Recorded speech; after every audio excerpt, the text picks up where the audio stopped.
All right, everyone, welcome back. So today we continue our prospect pool overviews in completely random order with the New Jersey Devils today. So the Devils are a team that, when they've been, developing their prospect pool and developing as good of a team as they have now, a lot of their guys have graduated. And this is more or less not going to be the best video in the world, but it still shows that they still have a relatively deep prospect pool and they're already really young and really good right now. But a lot of that is based off of the final three players, not really the first three players. But regardless, let's get into the video here. So the forward prospects.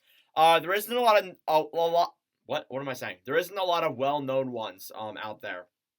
The guys I'm going to mention, they may be guys you guys don't know, which is the reason why I do this series. So if these guys are new to you, then hey, you know them. Congratulations. Maybe they'll make it, and you'll remember this video. But regardless, we'll start off today with Arseny Grishchuk or Grisyuk. Grisyuk? I'm really not sure. But I know he is from Krasnoyarsk, Russia. Me butchering names yet again. He's a right wing / left wing. He's 5'11", 192 pounds, so he's a little bit undersized than other players at his age, but he still can be a solid player. He won the KHL championship, the Gregorian Cup, in 2019-2020 season. So that's pretty impressive there. He's won a KHL championship. He was drafted 129th overall in 2019. This past year with Avangard Omsk, he played 66 games, had 15 goals, 25 assists for 40 points. And look, here's the thing with Grisyuk. There is a possibility he may not come over because he was drafted in 2019 in the 5th round and he still hasn't come over yet. There is a possibility he can make the jump this coming season, or he could just be one of those players he could just be one of those players that doesn't want to play for the Devils, or he just wants to stay in the Continental Hockey League, which would make a lot of sense. So that could be the direction he decides to go with, but I'm hoping he makes the jump next year. He may be an undersized player, but he's very skilled. He's fast. He takes good shots. He has very high hockey IQ. That's what I've seen in articles. So something to keep in mind there for a guy like Grisyuk. Chase Stillman is my next player here. Stillman is a right wing from St. Louis, Missouri. He's 6'1", 185 pounds, and he was actually on the Peterborough Petes. He was an OHL champion this past year when they went on into the Memorial Cup, and they lost, but they still won the OHL championship. He was drafted 29th overall in 2021, and he's one of the more hopeful players for the Devils to come up and be a middle six type player or a bottom six type forward. He played 59 games, had 19 goals, 29 assists for 48 points.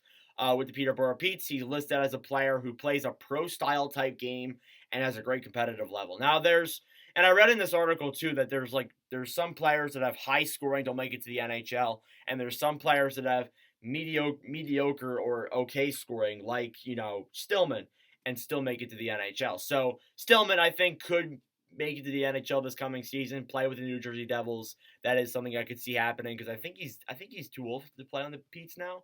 So he's likely going to make the jump to the AHL, play for a season, maybe come up, play a few games for the Devils this coming year. And of course, that's something you can be excited for if you're a Devils fan.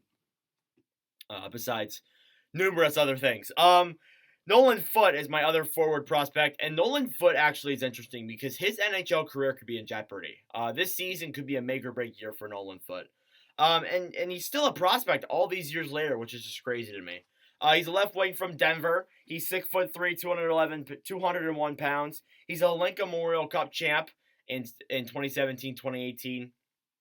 He was a WJC 20 gold champ in 1920, and he was drafted in 2019, 27th overall, and the same year as Grisyuk.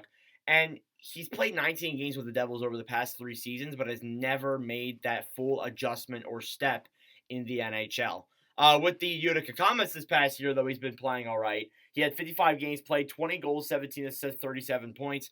And, of course, he wasn't even originally drafted by the Devils. He actually came in a Blake Coleman trade a few years back. And with Nolan Foote, the big issue with him is that he lacks speed. That's the biggest thing with him, and that's why his development to the NHL has been a little bit harder than others. But he's been a consistent AHL player mostly. And I think that this coming year really could be a make or break year for him because he's had stints where he's come up and played with the Devils the past 3 seasons, but has never taken that big step that the Devils expected him to. So honestly, this year for him could be, again, this make or break season for his career and overall because he's kind of in jeopardy, if we're being honest, if we look in that way. So yeah, those three guys are the forward core. The defense is really where it's at. The defense is really where the exciting players are. And it shows that like they're good now. Imagine when these guys come into the lineup. And Luke Hughes is the first one that's likely going to make the jump to the NHL this coming season. He's a defenseman from Manchester. Of course, he's one of the three Hughes brothers. He's even profiled to be the best of them. Like, he could be the best of the three brothers, Quinn and Jack. So that's actually insane to think. And especially since with how Jack and Quinn have contributed to their teams, Luke could be pretty damn good.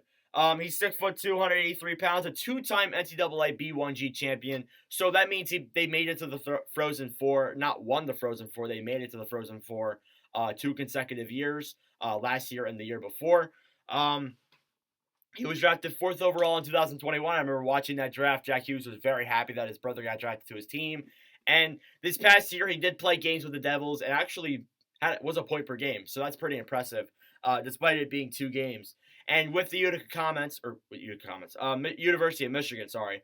He played 39 games, had 10 goals, 38 assists for 48 points. He tore up the league as a defenseman. So that is very impressive there. And he has franchise potential. That is what I've been seeing.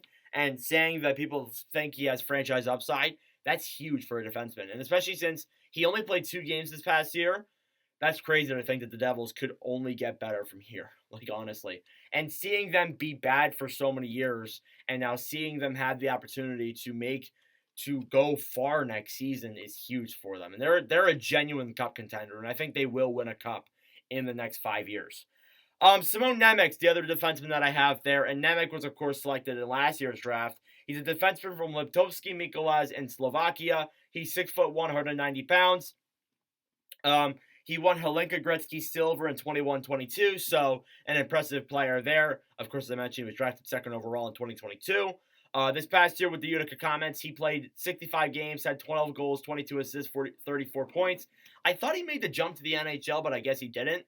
But he played this past year with the Utica Comets, which is a smart thing to do. I would imagine he probably makes the jump next season to the Devils, or he'll play half an NHL season and then go up play a few games with the Devils, develop him that way, which would be not the worst way in the world to do it, but definitely Nemec has some great contributions to his game. He has great size, he's smart, and has some good skills to his game as well, which is what I've seen in articles. So goes to show that Nemec and Hughes, that could be like a first pairing D, second pairing D, something like that. Like that could be the next pairing. Especially with like Dougie Hamilton on that line too, like and Damon Severson's gone. Forgot about that, but especially with Hamilton on that line too, like it's looking good right now for the Devils blue line. And as for goaltending, there's a lot of goalies in New Jersey. Even with Blackwood gone now, there's still a lot of goalies. You got Nico Dawes, who technically is no longer a prospect, but now you have Akira Schmidt, who is 1 game away from meeting the requirements to not be a prospect, but technically he still is, so I'm going to go with him. He's a goalie from Bern, Switzerland, 6'5", 205 pounds, drafted 136th overall in 2018. He did play with the Devils and the Comets this past year. He played 18 games with the Devils, 9-5-2, a 2.13 and a .922. Came in, saved their asses in the playoffs. I thought he played well there. 23 games in the regular season with the Comets. 11-7-4, a 2.62 goals against average, and a .905 save percentage. So he's an exciting goalie there. Honestly, I don't know. Like, the weird thing is with Jersey, like, there's Vanacek, there's Dawes, there's Schmid, there used to be Blackwood. Like, there's a lot of goalies there in New Jersey. I'm not really sure what Schmid would fit in. Could he be the backup? Possibly. Could Dawes be the backup? Possibly. So, honestly, it's kind of going to be up to what happens in training camp and what happens there. And we'll see how those guys and who becomes the backup, because it's very possible who one of those 2 players could be the backup. Very possible. So we'll find out. Other prospects in the Devils system that I didn't mention: defenseman Seamus Casey, another hyped up defender, could look really good. Defenseman Shakir Mukabdulin, I've liked him a lot. Forward Lenny Hamino, forward Cam Squires, defenseman Chase Cheslock, forward Cole Brown, and defenseman Danil Karpovich. Those are your Devils prospects, and that's your whole prospect overview for 2023. Next year, it'll be a lot different when I do this. There'll be a lot less players in the pool, in the system. But anyways, thank you all for watching. If you enjoyed, make sure to leave a like, subscribe down below. I greatly appreciate it. And as well as that, too, we will have another video tomorrow on prospect team. I'm not sure what team just yet, but we will have one. Anyways, thank you all for watching, and I'll see you guys in the next video. Adios.